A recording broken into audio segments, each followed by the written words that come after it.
Remue ménage. Remue ménage.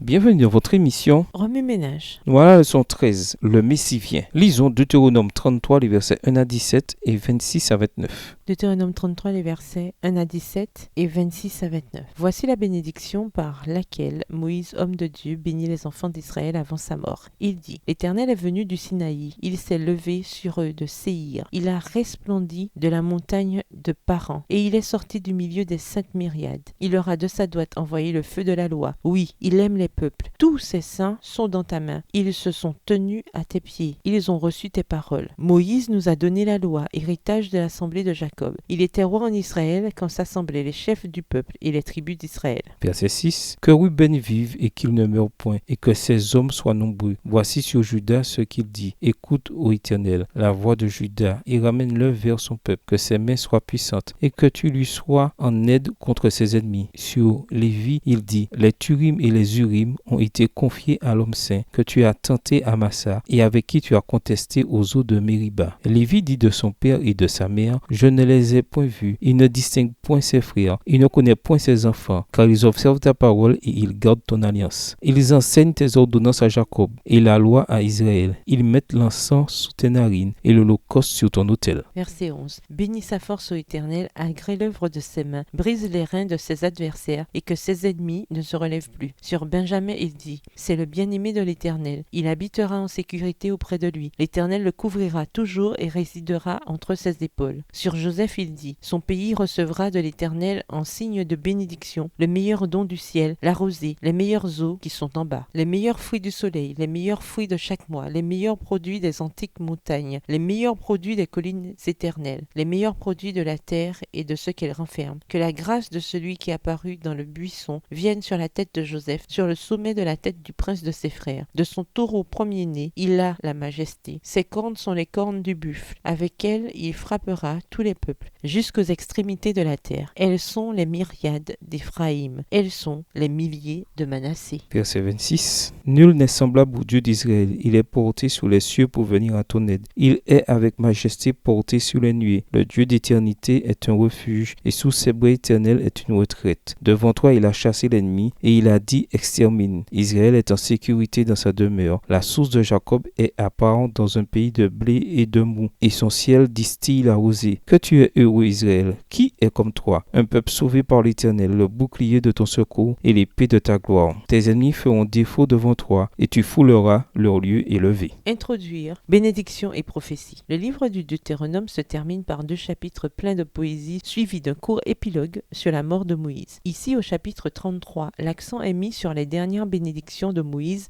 aux 12 tribus avant sa mort. Cette partie est presque identique à la fin du livre de la Genèse, Genèse 49, rapportant les bénédictions de Jacob à ses 12 fils, qui deviennent les 12 tribus avant sa mort, et Genèse 50, consignant les décès de Jacob et de Joseph. En outre, Jacob rassemble sa famille et Moïse le peuple pour leur donner ses bénédictions. Deutéronome 33 et Genèse 49 mettent tous deux en évidence 2 des 12 tribus qui font référence au Messie. Jacob dit même, je vais vous annoncer ce qui vous arrivera dans l'avenir. Genèse 49, verset 1, ce qui indique une focalisation eschatologique. Dans Genèse 49, Juda et Joseph sont mis en évidence. Juda représentant l'aspect royal du Messie et Jacob prophétisant que le sceptre royal demeurera dans la famille de Juda jusqu'à ce que vienne son vrai possesseur, au verset 10, ou jusqu'à ce que vienne celui auquel il appartient. Au verset 10 de la version Tob, voit aussi la version Parole de vie. En revanche, Joseph représente l'aspect souffrant du Messie, prophétisant que, même s'il sera harcelé et attaqué, il sera mis à part parmi ses frères et annonce la venue de Jésus, au verset 26. En fait, toute la Torah a une focalisation eschatologique logique en ce sens qu'Exode et Nombre sont également parallèles l'un par rapport à l'autre, surtout dans leur section poétique plus longue, Exode 15 et Nombre 23 et 24. Dans ces deux livres, la focalisation mise sur l'Exode prophétise que le Messie vivra la vie des enfants d'Israël, réussissant là où ils ont échoué et récapitulant dans sa vie ce qu'ils ont vécu lors de l'Exode, Nombre 23, verset 22 et Nombre 24, verset 8. Cela révèle le Lévitique en tant que centre même de la structure chiastique ou pyramidale de la Torah. Et la structure du Lévitique a également un centre chiastique qui est le jour des expiations, Lévitique 16, soulignant la mort du Messie pour faire l'expiation des péchés du peuple. Ainsi, toute la Torah dirige l'attention vers le Messie et nous aide à comprendre certains aspects de ce qu'il est et de ce qu'il sera, lesquels sont ensuite développés plus en détail dans les prophètes. Remue-ménage, écrivez Deutéronome 33, les versets 1 à 17 et les versets 26 à 29 à partir de la version biblique de votre choix. Si vous êtes pressé, écrivez Deutéronome 33, les versets 26 à 29. Vous pouvez également réécrire le passage avec vos propres mots, tracer les grandes lignes du chapitre ou en faire une caractéristique. Au revoir. Et à demain si Dieu veut.